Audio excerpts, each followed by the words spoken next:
Hi అండి. అందరికీ నమస్తే. Welcome to my channel. ఈరోజు మరొక మంచి రెసిపీతో మీ ముందుకు వచ్చానండి.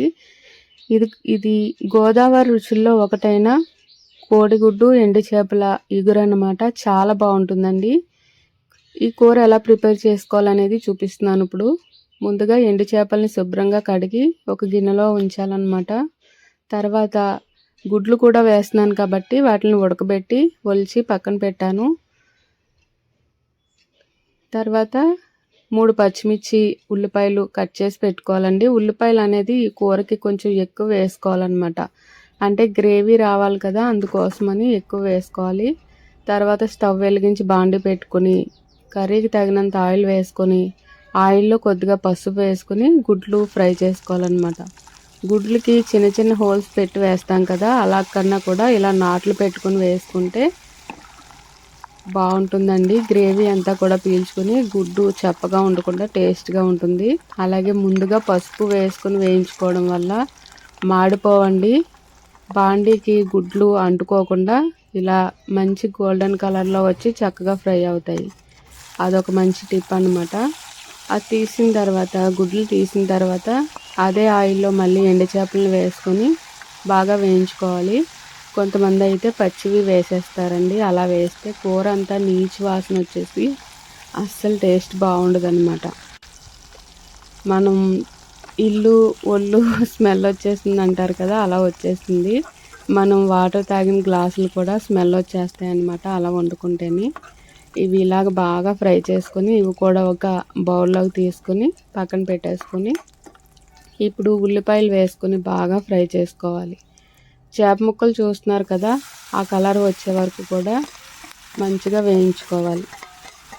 ఇప్పుడు ఉల్లిపాయలు వేసుకున్న తర్వాత మనం మగ్గించుకోవడానికి సాల్ట్ వేస్తాం కదండి, ఇంకా వేయక్కర్లేదన్నమాట. నేను తీసుకున్నవి అయితే ఉప్పు చేపలు కాబట్టి ఆ ఉప్పు శాతం అనేది ఈ ఆయిల్లో దిగుతుంది కాబట్టి ఇంకా నేను ఉప్పు వేయట్లేదు. ఇలా ఎండు చేపలు ఉప్పు వండుకున్నప్పుడు సాల్ట్ చెక్ చేసుకుని వేసుకోవాలన్నమాట. ఎందుకంటే వాటిల్లో ఉప్పు ఎక్కువ ఉంటుంది కాబట్టి చూసుకొని వేసుకోవాలి. ఉల్లిపాయలు చూసారు కదండి, ఇలా మెత్తగా మగ్గిపోయే వరకు ఫ్రై చేసుకోవాలన్నమాట.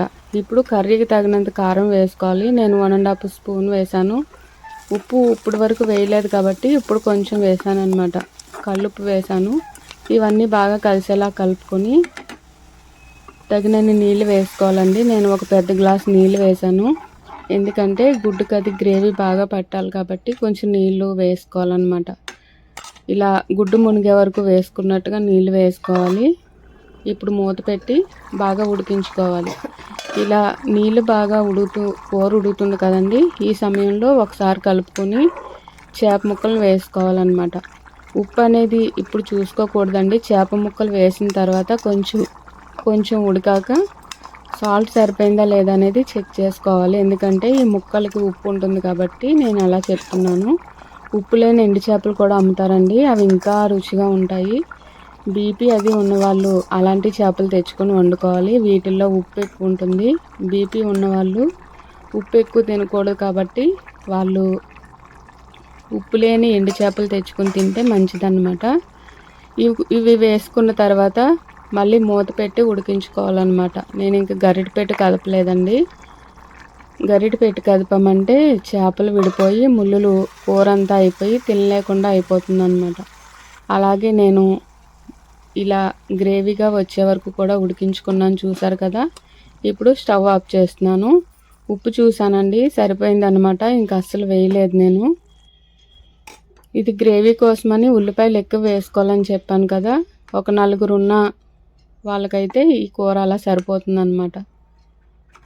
చూసారు కదా, వేడివేడి అన్నంలో గుడ్డు చేప ముక్క వేసుకుని తింటూ ఉంటే టేస్ట్ వేరే లెవెల్లో ఉంటుందండి. చాలా బాగుంటుంది. ఈ గుడ్డు ఎండు చేప అనే కాంబినేషన్ అనేది చాలా బాగుంటుంది అన్నమాట. ఇది మా గోదావరి సైడ్ అందరూ కూడా ఈ చేపని సావడం అని పిలుస్తారనమాట. అంటే పొడవుగా ఉంటుంది, ఒక్కటే ముళ్ళు ఉంటుంది అన్నమాట. ఇది పచ్చి చేప కూడా ఉంటుందండి, చాలా బాగుంటుంది. పిల్లలకి అది పెట్టడానికి ముళ్ళు లేని చేపలు అవి ఎంచుకుంటాం కదా మనం, అలాంటి వాటిలో ఇది కూడా ఒకటనమాట. చూసారు కదా, చేప ముక్క అయితే చాలా బాగా ఉడికింది. కూర కూడా మంచి టేస్ట్ వచ్చిందండి. వీడియో పూర్తిగా చూసిన తర్వాత ఒక లైక్ చేసి మీకు నచ్చితే అందరికీ కూడా షేర్ చేయండి. మరొక మంచి వీడియోతో మళ్ళీ మీ ముందుంటా అండి. అంతవరకు నమస్తే. ఫస్ట్ టైం వీడియోస్ చూస్తున్న వాళ్ళు తప్పకుండా సబ్స్క్రైబ్ చేసుకుని నాకు సపోర్ట్ చేయండి. ఈ కూర ఇలా వండుకొని తింటే చాలా బాగుంటుంది. ఇందులో ఇంకా వంకాయ కూడా వేసుకుంటారు చాలామంది. ఈరోజు నేను ఉత్తి కూరే వండానన్నమాట.